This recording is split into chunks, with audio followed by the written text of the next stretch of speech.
नमस्कार दोस्तों। आज के सेशन में हम बात करेंगे। आज जो फर्स्ट ग्रेड का फर्स्ट पेपर हुआ है जीके और जीएस वाला, उस पेपर के जनरल साइंस के क्वेश्चंस के बारे में। क्वेश्चंस के आंसर आपको यूट्यूब पर कहीं न कहीं से मिल ही गए होंगे और आपका सही गया गलत गया उसका भी एनालिसिस आपने कर लिया होगा। लेकिन साथियों, कंपटीशन एग्जाम में जब तक आपने जो पेपर दिया है उस समय आपकी क्या अप्रोच थी, एग्जाम के बाहर आकर उस क्वेश्चन को सॉल्व करने की आपकी अप्रोच क्या है, आपने क्या गलतियां की है। जब तक आप इस पर काम नहीं करेंगे तो फिर आप पेपर देते रहेंगे और एक दूसरे को कोसते रहेंगे। जनरल साइंस के 5 क्वेश्चंस के बारे में आपकी क्या राय बनी होगी, क्योंकि अभी मैक्सिमम जो साथी है वो आर्ट्स स्ट्रीम के हैं और एक क्वेश्चन ऐसा था जो बिल्कुल फैक्चुअल था, याद रखना था, बाकी कॉन्सेप्चुअल और अप्लाइड बेस्ड क्वेश्चन थे।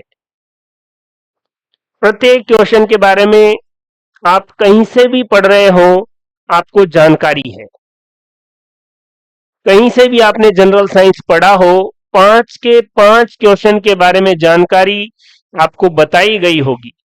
लेकिन जिस पैटर्न में क्वेश्चन पूछे गए, उस पैटर्न में आपको बताया गया हो या नहीं बताया गया हो, आपको खुद अप्लाई करना है। सब कुछ आपके लिए परोसा नहीं जाएगा, ये बात याद रखें। और इस पेपर में अगर आप आर्ट्स स्ट्रीम से हैं और आप 3 क्वेश्चन साइंस के सही कर ले गए तो आप बहुत सही कंडीशन में हैं। पांचों के 5 क्वेश्चन तो जो साइंस स्ट्रीम के हैं उनके भी नहीं होने वाले। ऐसा मैं इसलिए नहीं कह रहा हूं कि कोई ज्यादा ही टफ लेवल के आ गए, सॉल्व ही नहीं कर सकते थे, ऐसा नहीं है। लेकिन क्वेश्चन अप्लाइड बेस्ड जब होता है, एग्जाम में अपना आधा दिमाग वैसे ही कम काम करता है, तो हम सही वे में अप्लाइड नहीं कर पाते चीजों को।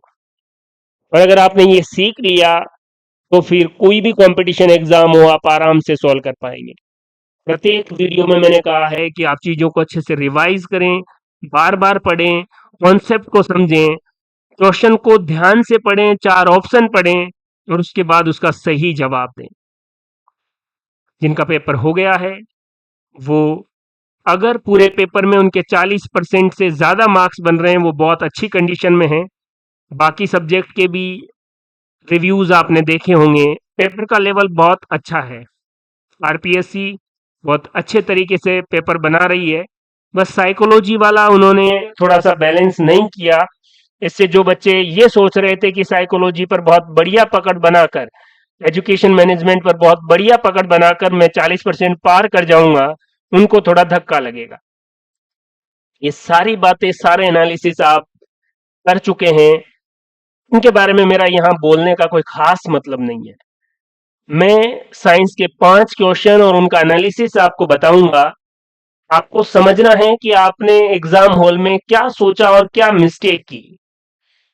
केवल ये सोच के कि मैंने ए कर दिया, आंसर बी होगा, मेरी किस्मत खराब है, अगर आप ऐसे ही बैठे रहेंगे तो आने वाले किसी भी एग्जाम में आप सही तरीके से पेपर अटेम्प्ट नहीं कर पाएंगे। तो आइए आज के इन 5 क्वेश्चंस के बारे में, RPSC first grade general science 5 question paper solution, आज 23/6/2025 10 बजे से लेकर 11:30 बजे तक ये एग्जाम था। इसमें जो 5 साइंस के क्वेश्चन आए उनका एनालिसिस करते हैं। देखिए, आइए। उससे पहले पेपर देते समय आपको कूल काम क्वेश्चन देखना है, चारों ऑप्शन देखने हैं। आपने जो तैयारी की है, मैं फिर कह रहा हूं, यूट्यूब पर आपको बताया जाएगा। लोग 10:30 बजे, 11 बजे ही लाइव स्टार्ट कर दिए कि हम पेपर सॉल्व करवा रहे हैं, और पेपर खत्म कब होना है? 11:30 बजे। वो 11 बजे ही लाइव आ रहे हैं। यूट्यूबर और टीचर, ये दोनों एक साथ होना बहुत बड़ी बात है। केवल व्यूज और उसी के लिए काम करेंगे तो फिर बच्चे मैक्सिमम डाइवर्ट हो ही जाते हैं। आपको चीजों को समझना है, आपको आपके कंटेंट पर ट्रस्ट करना है, एग्जाम में आपका कॉन्फिडेंस लेवल बहुत अच्छा होना चाहिए, और फिर आप क्वेश्चन को सॉल्व करें। ये मैं प्रूव कर दूंगा। साइंस के 5 क्वेश्चन अब आप कहीं से भी आंसर देख लिए होंगे, आपको लग रहा होगा बहुत कठिन पेपर आ गया है। मुझे भी लग रहा है कि आर्ट्स स्ट्रीम वालों के लिए बहुत कठिन पेपर है, लेकिन ये कहकर, ये मानकर आगे से आप ऐसा करें कि साइंस को छोड़ ही दें, 5 क्वेश्चन हमसे सॉल्व नहीं हो पाएंगे, इतनी मेहनत क्यों करें। उससे पहले ये एनालिसिस देख लें आप, क्या आपने ये चीजें पढ़ी थी, क्या आप ऐसे तरीके से दिमाग लगा सकते थे। फिर आप कहें कि सर पहले ही तो, पहले ऐसा नहीं हो सकता, आरपीएससी ने ठान लिया है कि वो चीजें अब अप्लाइड बेस्ड ही देंगी, पूरा एनालिसिस करके इस तरीके का क्वेश्चंस वो देते हैं, तो आपको अप्लाइड तरीके से पढ़ना पड़ेगा, समझना पड़ेगा और याद रखना पड़ेगा। जो बच्चे आने वाले ग्रुप बी और ग्रुप ई में पेपर देंगे, उनके लिए ये चीज बहुत काम की है। मैं फिर कह रहा हूं, आप एक अजीब सी हड़बड़ाहट में पेपर देते हैं, मानता हूं बहुत सारी जिम्मेदारियां हैं, बहुत सारी परेशानियां हैं, बहुत सारे संकट है, लेकिन ये सारे संकट अच्छे पेपर देने के बाद ही खत्म होने वाले हैं। उन संकटों की वजह से और संकट खड़ा कर लेना ये अच्छी बात नहीं है। इसलिए जिनका हो गया है, 40% से ज्यादा मार्क्स बन रहे हैं, अपने सब्जेक्ट वाले पेपर की तैयारी करें, बहुत अच्छे से तैयारी करें, कूल और काम, बिल्कुल कॉन्फिडेंट होकर पेपर दें। मैक्सिमम साथी घर आके भी सोचते हैं कि यार मैंने ये गलत कैसे कर दिया। तो आपको अप्लाइड बेस्ड चीजें सोचनी पड़ेगी, और इसका केवल एक तरीका है कि आप आराम से समझे, क्वेश्चन पढ़ें, 4 ऑप्शन पढ़ें, क्या हो सकता है। इस पर जब तक आप काम नहीं करेंगे, क्वेश्चन देखकर आप क्या सोचते हैं कि ये मैंने कहां पढ़ा था, ये तो मैंने पढ़ा ही नहीं, ये तो याद ही नहीं आ रहा, इस चक्कर में फिर दिमाग गलत दिशा में चला जाता है। और फिर आपको ये पता ही है, दिमाग का जो सिस्टम है वो मोबाइल जैसा ही है। जिस तरीके का आप सोचोगे, जिस तरीके का आप देखोगे, फिर उसी तरीके के वीडियो आएंगे। जिस तरीके से आपने एक बार सोच लिया, फिर पूरा दिमाग उसी वे में काम करेगा, वो सही ट्रैक पर आ ही नहीं पाएगा।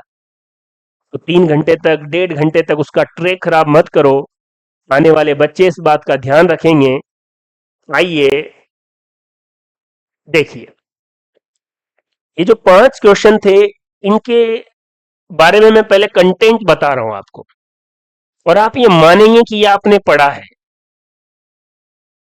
एग्जाम हो गया है, पांचों के पांचों क्वेश्चन लोग इन्हीं क्वेश्चन को बनाकर, लोगो लगाकर कि हमने उस क्लास में बता दिया था, ये कर दिया था, वो कर दिया था, वो पूरा मार्केटिंग चलेगी। लेकिन ये आपने भी समझा है, अप्लाइड बेस्ड चीजें हैं। 5 क्वेश्चन है, 3 क्वेश्चन हमने जो जनरल साइंस का कोर्स चला रखा था उसमें आप सीधे ले सकते हैं, देख सकते हैं, स्क्रीनशॉट कर सकते हैं। बाकी 2 में तो आपको वहां से जो चीजें सीखी है उनको अप्लाइड करना ही है।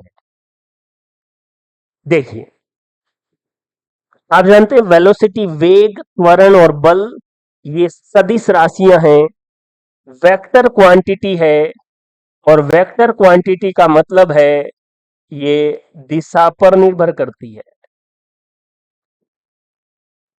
इनमें डायरेक्शन पर डिपेंड करेगी। वर्क, कार्य अदिश राशि है, स्केलर क्वांटिटी है, और कार्य ऊर्जा प्रमेय बताती है कि ऊर्जा का जो परिवर्तन है वो कार्य है या कार्य ही ऊर्जा है।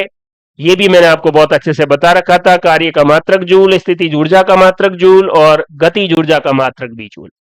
कार्य और ऊर्जा एक ही बात है। अब आप देखिए, क्या आपको ये चीज पता नहीं थी।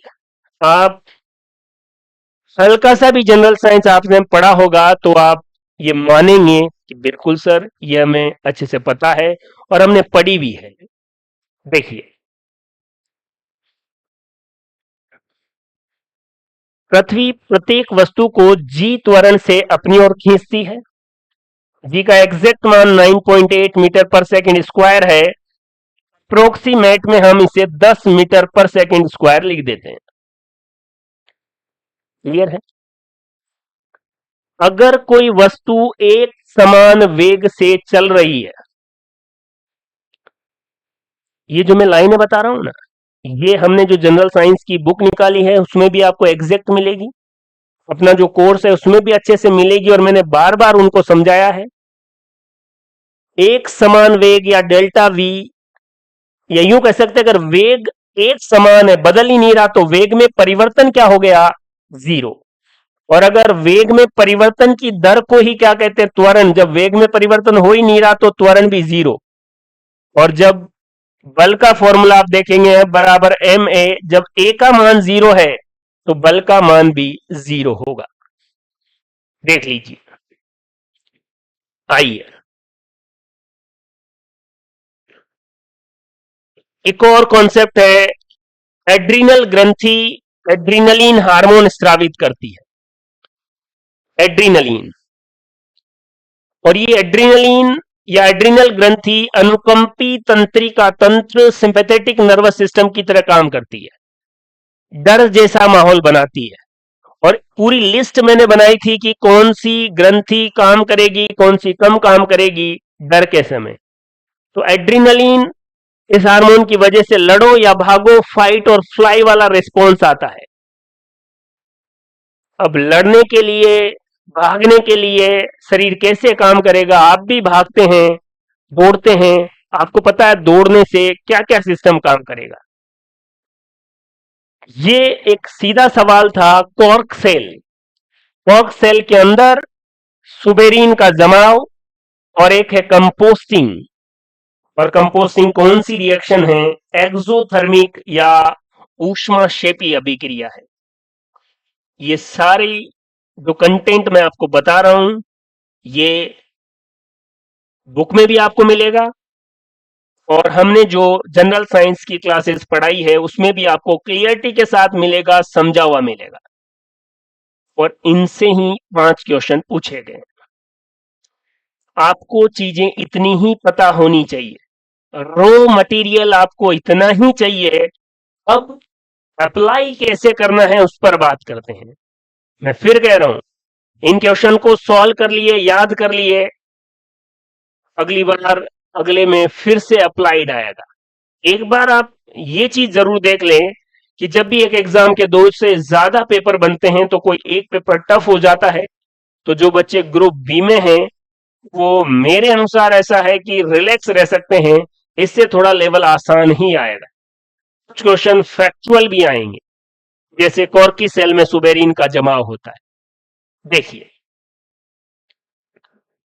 पहला क्वेश्चन जो आपके पेपर में पूछा गया है, क्वेश्चन की लैंग्वेज इस तरीके से इन्होंने दी है कि आप पढ़ेंगे आपको एग्जैक्ट समझ में नहीं आ रहा कि पूछना क्या चाह रहा है, फिर ऑप्शन देखकर आप तुक्के की तरफ चले जाते हैं। देखिए क्वेश्चन ये है कि एक व्यक्ति लिफ्ट में है, ये व्यक्ति है, लिफ्ट पहले स्थिर अवस्था में है। उस समय ये व्यक्ति सिक्का गिराता है और ये सिक्का यहां से इस लिफ्ट की फर्श पर आने में जो समय लगेगा वो t1 है। दूसरी कंडीशन इसने बताई है कि अब लिफ्ट चल रही है लेकिन एक समान वेग से गतिमान है। और मैंने कहा कि अगर वेग एक समान है तो वेग में परिवर्तन जो है वो जीरो है, और वेग में परिवर्तन अगर जीरो है तो त्वरण जीरो है, तो कोई बाहरी बल नहीं लग रहा है, एक समान वेग है। और जब एक समान वेग से ये लिफ्ट नीचे की तरफ आ रही है तो कोई और बल नहीं लग रहा है, केवल और केवल कौन सा? ग्रेविटेशनल एक्सेलरेशन लग रहा है। तो वो तो जब ये लिफ्ट स्थिर अवस्था में थी तब भी जी तो लग ही रहा था। स्थिर अवस्था मान लो या एक समान वेग से गतिमान है तो वो भी स्थिर जैसा ही है। इस समय भी जी काम कर रहा है, इस समय भी जी काम कर रहा है। तो फर्श पर गिरने में जो लगा समय वो इसको T2 बोला है, कोई एक्स्ट्रा फोर्स नहीं है, दोनों कंडीशन में केवल जी काम कर रहा है। इसलिए यहां से यहां तक आने में दोनों का जो समय है वो बराबर होगा, T1 बराबर T2। पूरा सिलेबस आपको पढ़ना पड़ेगा, उसके क्वेश्चन सॉल्व करने पड़ेंगे, समझना पड़ेगा। अभी जो ग्रुप बी के बच्चे हैं, मैंने 3 क्लास डाल रखी है 10-10 क्वेश्चंस की, उनको आप फिर से अच्छे से पढ़ेंगे, समझेंगे, और इस पेपर के एनालिसिस से आपको आइडिया लगेगा। और मैं डैम श्योर हूं कि इस एनालिसिस के बाद जो नेक्स्ट ग्रुप बी वाले बच्चे हैं, उनको जरूर बेनिफिट होगा, वो इस अप्रोच के साथ चीजों को देख पाएंगे। देखिए, एग्जाम से पहले जब इस तरीके की चीजें मैं आपको बताता था, तब आपको लगता था कि सर बहुत डिटेल में पढ़ाते हैं, और ये सबको ही लगता है, लेकिन ऐसा नहीं है। हमने चीजों को कॉन्सेप्चुअल समझने के लिए एक एक चीज को क्लियरिटी के साथ पढ़ा है। एक कण है जिस पर अचर परिमाण या फिक्स या कांस्टेंट परिमाण का मैग्नीट्यूड का एक फोर्स लग रहा है, बल लग रहा है, जो कण के वेग के लंबवत होता है, और कण की गति एक तल में है। इस गति में कौन सी राशियां अचर या कांस्टेंट होगी? क्वेश्चन है। फोर्स वेलोसिटी के परपेंडिकुलर लग रहा है, फोर्स कांस्टेंट है। अब ये पूछ रहा है कि कौन सी राशि अचर है, कांस्टेंट है, ये ऑप्शन दिए हुए हैं।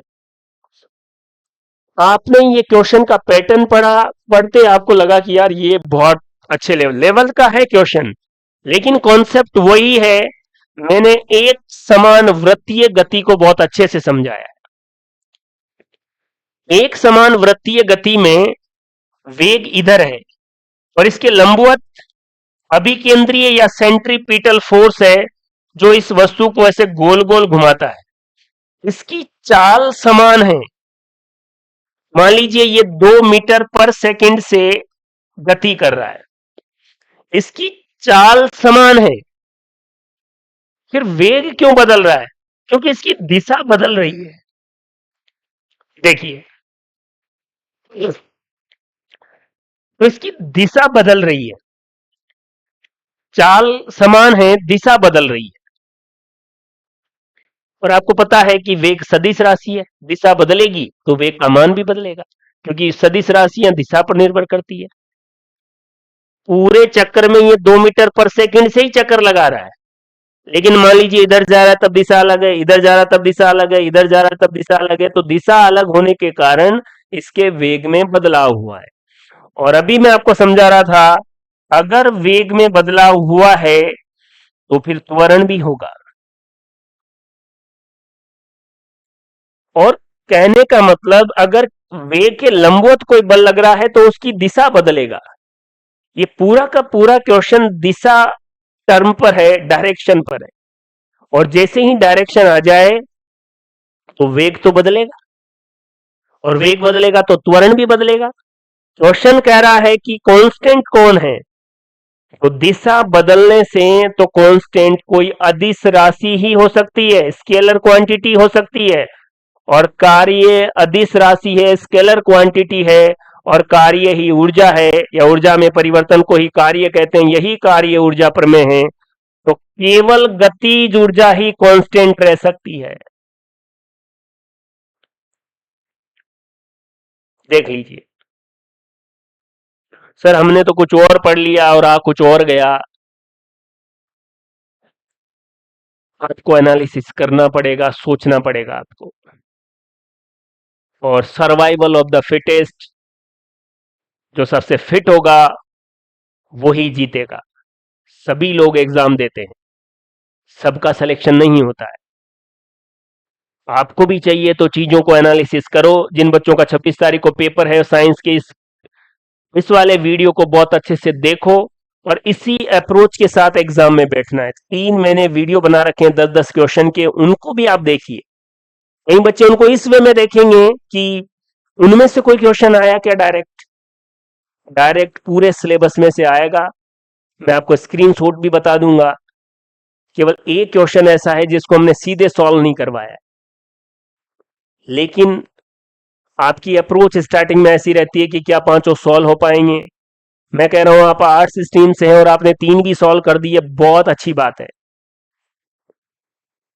पांचों के पांचों अप्लाइड बेस्ट तरीके से जब चीजें आती है और एग्जाम में, अभी मैं आपको कितना ही बता दूं, जैसे ही आप नेक्स्ट ग्रुप के स्टूडेंट भी है बैठेंगे, सब कुछ कुछ और ही हो जाएगा। लेकिन इस वीडियो से आपको सीखना है, समझना है, आपके 5 क्वेश्चन सही होने चाहिए। देखिए, और जो दे के आए वो भी मानेंगे कि हाँ सर ये हमने पढ़ा है, हमको याद था। और कुछ तो ऐसे हैं कि बाहर आते उनको पता लगा कि मैंने ऐसा क्यों नहीं सोचा। केवल ट्रस्ट और कॉन्फिडेंस वाली बात है। किसी भी एग्जाम की तैयारी करने से पहले आपको ये लगना चाहिए कि मेरा सिलेक्शन होके रहेगा और मैंने अपनी तरीके से तैयारी कर ली है। अब मैं अपने न्यूरॉन का इस्तेमाल करूंगा, क्वेश्चन कैसा भी आए 4 ऑप्शन देखूंगा और अगर मेरे ट्रैक पर रहेगा तो मैं उसे सॉल्व कर दूंगा। देखिए, गलत सबके होते हैं, मैं भी अगर पेपर दूंगा तो मेरा भी क्वेश्चन गलत हो सकता है, लेकिन मामला रेशो का है, 40% मार्क्स चाहिए।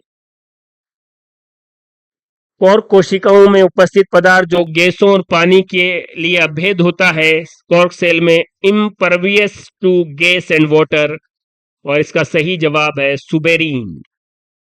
देख लीजिए, एक फैक्चुअल क्वेश्चन था, जो आपको आता है तो आपका सही होगा, आपको नहीं आता है वैसे ये 4 ऑप्शन देखकर इससे भी आइडिया लगा सकते हैं। लिपोप्रोटीन की कोशिका झिल्ली बनी होती है, क्यूटीन क्यूटिकल का है, कोशिकीय के मलबा का कोई मतलब नहीं है। लेकिन कोई नहीं, अगर आपने ये पढ़ा है तो आप इसको सही कर सकते हैं, नहीं पढ़ा है आपको नहीं आता, यहां पर आप मान सकते हैं। ये सबसे आसान क्वेश्चन है, लेकिन ऐसे क्वेश्चन में आपने पढ़ा है तो आपको याद था, आपने नहीं पढ़ा है कोई बात नहीं। क्लियर है? तो इस क्वेश्चन का सही जवाब सुबेरीन है। चलिए नेक्स्ट क्वेश्चन, साग सब्जियों वनस्पति द्रव्य को विघटित होकर कंपोस्ट बनना किसका उदाहरण है? और ये कंपोस्टिंग बिल्कुल है ना, बहुत अच्छे से हमने बात कर रखी है इसके बारे में। ये एक्सोथर्मिक रिएक्शन है और इसीलिए कचरे के ढेर के पास गर्मी महसूस होती है। ऑप्शन में इन्होंने एक और नाटक किया, बाह्य ऊष्मी भी दिया है ताकि कंफ्यूज हो जाए। एक्टोथर्मिक अलग चीज है, ये प्राणियों के लिए है, एनिमल्स के लिए होता है। रिएक्शन में एक्टोथर्मिक कुछ है ही नहीं। आपको 2 ही टर्म याद रखना है, एक्सोथर्मिक जो ऊष्मा बाहर निकाले, एंडोथर्मिक जो ऊष्मा ग्रहण करें, और कंपोस्टिंग जो है वो ऊष्माक्षेपी या एक्सोथर्मिक रिएक्शन है। क्लियर है? आइए एक और क्वेश्चन है, जब हार्मोन एड्रिनलिन स्रावित होता है क्या होता है? आपातकालीन हार्मोन है, डर, और डर की वजह से या तो लड़ो या भागो, ये रेस्पॉन्स है। और डर के समय कौन सी ग्रंथियां क्या क्या काम करती है, कौन सी कम काम करती है, पूरी लिस्ट मैंने आपको बताई थी। खैर कोई नहीं, अभी आप डर गए हैं। क्लियर है? अब क्या होगा? श्वसन दर में कमी हो जाएगी। डर की वजह से आप भागना चाह रहे हैं तो भागेंगे तो सांस फूलेगी, श्वसन दर में तो कमी नहीं हो सकती। हृदय की धड़कन धीरे नहीं हो सकती, तेज धड़केगा।